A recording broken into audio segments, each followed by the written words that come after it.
Gustavo, es curioso, hay escritores y lectores que a medida que avanzan en el descubrimiento de la literatura del mundo, hay algunos libros que han deslumbrado a ese lector y a medida que pasan los años se van desdibujando. Otros autores que no tenían un brillo cobran un nuevo resplandor, una nueva dimensión en la mirada, casi como descubriendo a alguien que estaba en la penumbra. Sí. ¿Qué autores, sí. ¿Con qué autores te ha ocurrido eso? Bueno, sí, me ha ocurrido, por ejemplo, y siempre menciono a Verne, y siempre digo que mis libros son homenajes a Julio Verne, y he pensado que es un autor incomprendido, porque siempre fue menospreciado, el novelista de la ciencia, el novelista de los inventos. Creo que había un componente sombrío, filosófico en Verne que no ha sido muy estudiado, pero me cuesta leer sus novelas hoy en día. Pero quizá el caso más claro sea con Julio Cortázar, que fue mi gran pasión juvenil, ¿no?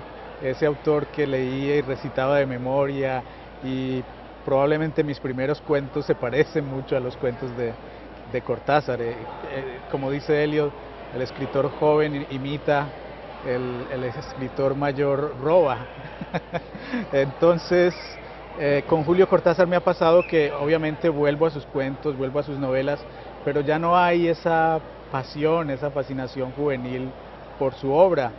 Recientemente escribí una serie de entregas periodísticas sobre una investigación que hice en Madrid en la biblioteca personal de Julio Cortázar, y había unos hallazgos interesantísimos. Cortázar era un lector que leía con lápiz en la mano y anotaba y escribía y peleaba con los escritores y los corregía, de manera que leer los libros que pertenecieron a Cortázar es una experiencia fascinante, porque es casi otro libro lo que Cortázar escribía en las márgenes.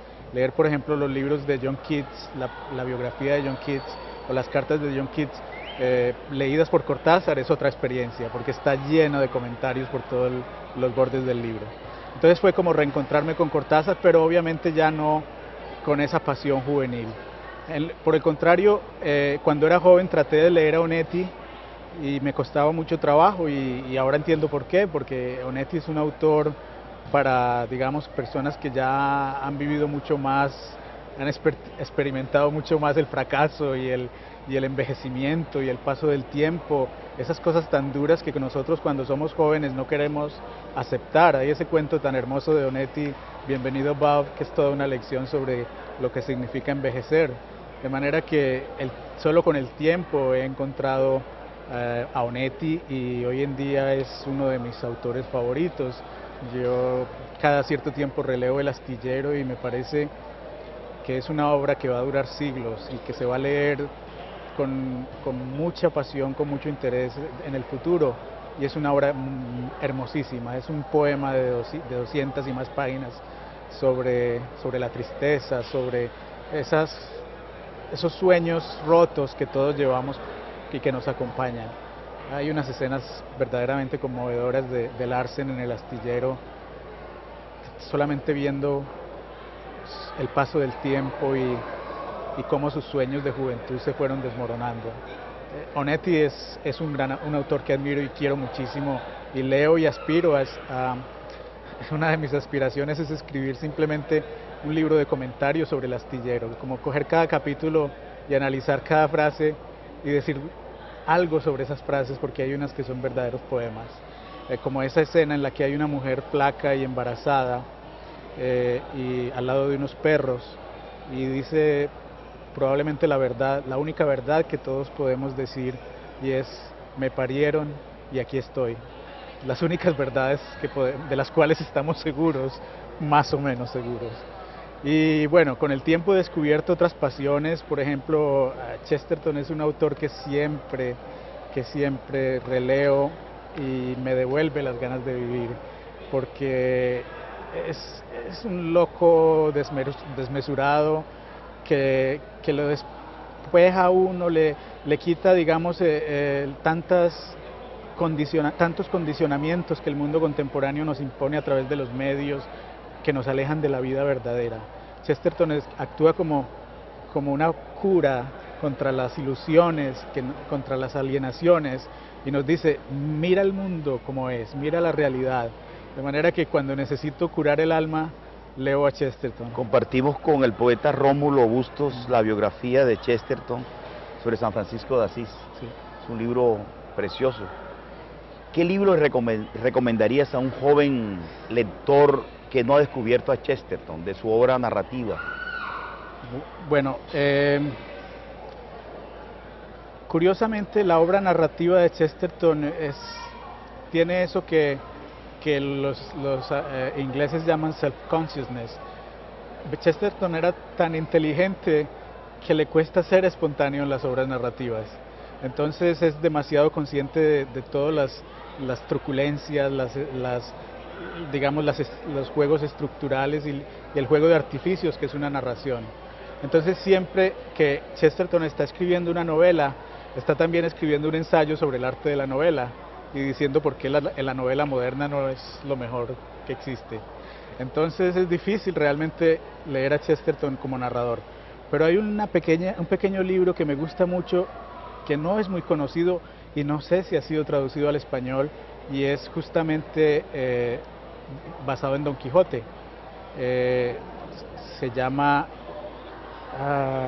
creo que es En busca de Don Quijote, y es la aventura de un hombre que está buscando un color rojo.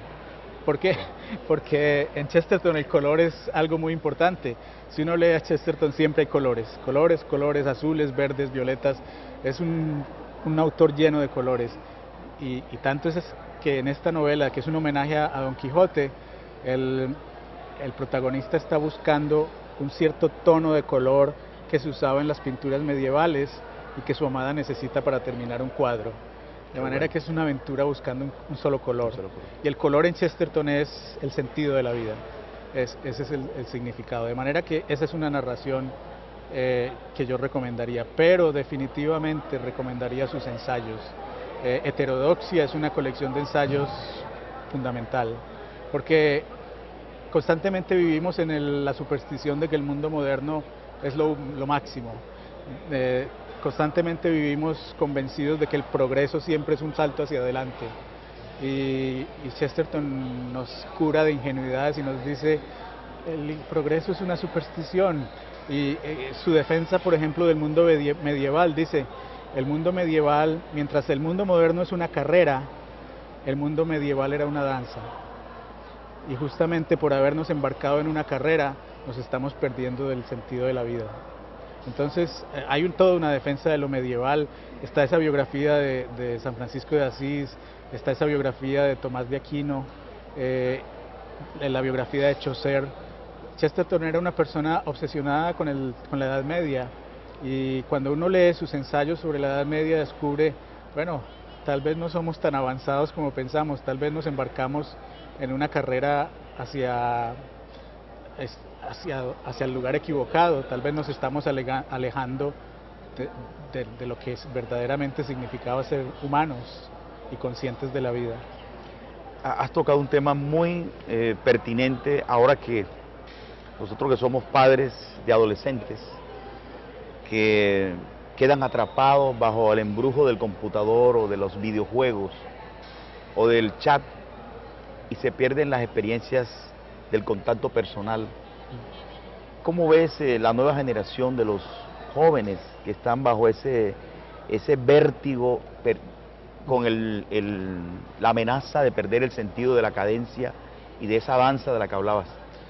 Es una época difícil. Estamos como padres estamos casi que en una pelea muy desigual con los medios masivos y con toda la tecnología, porque en nuestros pocos momentos con nuestros hijos debemos enfrentarnos a unas fuerzas muy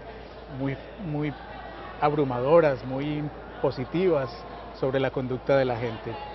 Pues nos queda entender que aprendemos lo que nos ata con lo que nos libera, y aprender a negociar. Si las circunstancias son estas, tratar de ser creativos y encontrar la manera de que esas circunstancias jueguen a nuestro favor, a favor de esa idea que tenemos de que la vida hay que vivirla y no, digamos, relegarla en sucedáneos y perderla, ese tesoro que nos quieren quitar, digamos, esas fuerzas que anulan al ser humano.